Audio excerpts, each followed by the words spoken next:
If you are using MacBook, do you know how to quickly open Macintosh HD in your macOS Finder to access all your files and drives easily? So let's see how we can do this thing. Generally, when you have Mac, a brand new Mac, or you set up your Mac from the beginning, you will not see any Macintosh HD here or somewhere. So how we can find that? So at first we need to open the Finder. This is the Finder icon. We can click here, Finder will be opened.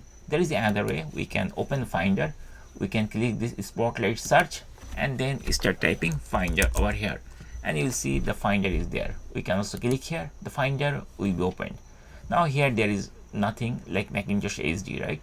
So to see that, we need to click this Go button, Go menu. I'm going to click it and it will be expanded this type of options.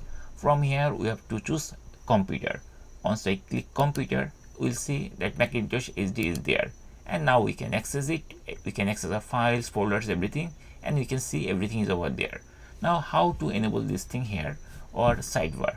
To do this thing, we need to go Finder, then Settings, and inside these settings you will see on checkbox is hard disk. Under General, you just need to click this and then you'll see the Macintosh hard disk is on the desktop.